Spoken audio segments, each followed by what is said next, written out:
ನಾರಿಶಕ್ತಿ ಯೋಜನೆ ಬಗ್ಗೆ ಟೀಕೆ ಟಿಪ್ಪಣಿ ಮಾಡುವ ವಿರೋಧ ಪಕ್ಷದ ನಾಯಕರಿಗೆ ಸೌದಿ ಟಾಂಗ್ ನೀಡಿದ್ದಾರೆ. ನಾರಿಶಕ್ತಿ ಯೋಜನೆಯಿಂದ ಹಣಕಾಸಿನ ತೊಂದರೆ, ಅನೇಕ ಸಮಸ್ಯೆ, ಅಭಿವೃದ್ಧಿ ಯೋಜನೆಗಳು ಕುಂಠಿತವಾಗುತ್ತಿವೆ ಅಂತ ವಿರೋಧ ಆರೋಪ ಮಾಡುತ್ತಿದ್ದಾರೆ. ಅಭಿವೃದ್ಧಿ ಅಂದರೆ ರಸ್ತೆ, ಚರಂಡಿ, ಕಟ್ಟಡಗಳನ್ನು ಕಟ್ಟಿದರೆ ಅಭಿವೃದ್ಧಿ ಆಗಲ್ಲ ಅಂತ ತಿಳಿಸಿದ್ದಾರೆ. ಹಾಗೂ ಮಧ್ಯಮ ವರ್ಗದ ಆರ್ಥಿಕತೆಗೆ ಉನ್ನತವಾದರೆ ಮಾತ್ರ ಅಭಿವೃದ್ಧಿ ಆಗಿದ್ದಂತಾಗುತ್ತದೆ. ಗ್ರಾಮೀಣ ಪ್ರದೇಶಗಳಲ್ಲಿರುವ ಹೆಣ್ಣುಮಕ್ಕಳು ಬೇರೆ ಬೇರೆ ಹಳ್ಳಿಗಳನ್ನು ನೋಡಿರಲಿಲ್ಲ, ದೇವಸ್ಥಾನ, ಧಾರ್ಮಿಕ ಸ್ಥಳಗಳನ್ನು ನೋಡಿರಲಿಲ್ಲ. ನಾರಿಶಕ್ತಿ ಯೋಜನೆಯಿಂದ 5,500 ಕೋಟಿ ರೂಪಾಯಿ ಪ್ರಯಾಣ ಮಾಡಿ ಧಾರ್ಮಿಕ ಸ್ಥಳಗಳನ್ನು ನೋಡಿದ್ದಾರೆ. ವಿರೋಧ ಪಕ್ಷದವರೇ ಹೇಳ್ತಾರೆ, ದೇಶ ಸುತ್ತಿ ನೋಡು, ಕೋಶ ಊದಿ ನೋಡು ಅಂತ. ದೇಶ ಸುತ್ತೋದಕ್ಕೆ ನಾರಿಶಕ್ತಿ ಸಹಕಾರಿಯಾಗಿದೆ ಎಂದು ಹೇಳುವುದರ ಮೂಲಕ ವಿರೋಧ ಪಕ್ಷದವರಿಗೆ ಟಾಂಗ್ ಅನ್ನು ಕೊಟ್ಟಿದ್ದಾರೆ.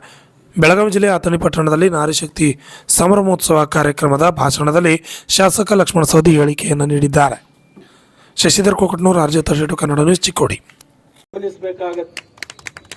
ವಿರೋಧ ಪಕ್ಷದವರು ಅನೇಕ ಕಡೆ ಟೀಕೆಗಳನ್ನು ಮಾಡಿದ್ದಾರೆ. ಈ ನಾರಿ ಶಕ್ತಿ ಯೋಜನೆ ಬಂದ ಮೇಲೆ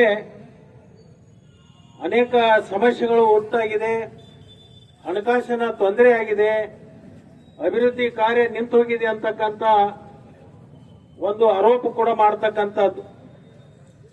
ಅಭಿವೃದ್ಧಿ ಅಂದ್ರೆ ಕೇವಲ ರಸ್ತೆ, ಚರಂಡಿ, ಕಟ್ಟಡಗಳು ಮಾಡಿದ್ರೆ ಅದು ಅಭಿವೃದ್ಧಿ ಅಲ್ಲ. ಅದು ನಮ್ಮ ಮಧ್ಯಮ ವರ್ಗದ ಜನರು ಮತ್ತು ಬಡವರ ಆರ್ಥಿಕತೆ ಉನ್ನತವಾದಾಗ ಮಾತ್ರ ಅದು ಸರ್ವ ಜನಾಂಗದ ಅಭಿವೃದ್ಧಿ ಅಂತ ಹೇಳಿ ನಾವು ಭಾವಿಸಬೇಕಾಗತ್ತೆ. ಇವತ್ತು ಅನೇಕ ಜನ ಗ್ರಾಮೀಣ ಪ್ರದೇಶದಲ್ಲಿರ್ತಕ್ಕಂಥ ಹೆಣ್ಮಕ್ಳು ತಮ್ಮ ಬೇರೆ ಹಳ್ಳಿನೇ ನೋಡಿರಲಿಲ್ಲ, ಯಾವುದೇ ದೇವಸ್ಥಾನ ನೋಡಿರಲಿಲ್ಲ, ಯಾವುದೇ ಧಾರ್ಮಿಕ ಸ್ಥಳಗಳಿಗೆ ಹೋಗಿರ್ತಕ್ಕಂಥದ್ದು ನಾವು ಕಂಡಿರಲಿಲ್ಲ.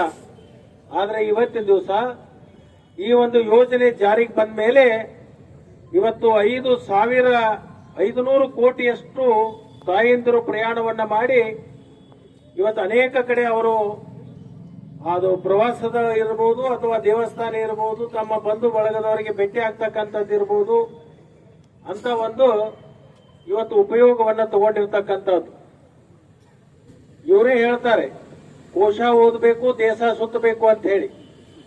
ಈ ದೇಶ ಸುತ್ತಬೇಕಾದ್ರೆ ಇಂಥ ಯೋಜನೆ ಜಾರಿಗೆ ಬಂದಾಗ ಮಾತ್ರ ಅದು ಸಾಧ್ಯ ಆಗ್ತಿದೆ ಅಂತಕ್ಕಂಥದ್ದನ್ನ ವಿರೋಧ ಪಕ್ಷದ ಸ್ನೇಹಿತರು ಅರ್ಥ ಮಾಡ್ಕೋಬೇಕು ಅಂತ ಹೇಳಿ ಈ ಸಂದರ್ಭದಲ್ಲಿ ನಾನು ಹೇಳಿ, ಇವತ್ತು ವಿಶೇಷವಾಗಿ ಅಥಣಿ ಘಟಕದವರು ಈ ಯೋಜನೆಯನ್ನ ಸಂಪೂರ್ಣವಾಗಿ ಅನುಷ್ಠಾನ ಮಾಡೋದ್ರ ಜೊತೆಗೆ ಜನರ ಪ್ರೀತಿಗೆ ಪಾತ್ರರಾಗಿರ್ತಕ್ಕಂಥ ನಮ್ಮ ಎಲ್ಲ ಸಿಬ್ಬಂದಿಯವರಿಗೆ ಮತ್ತು ಅಧಿಕಾರಿ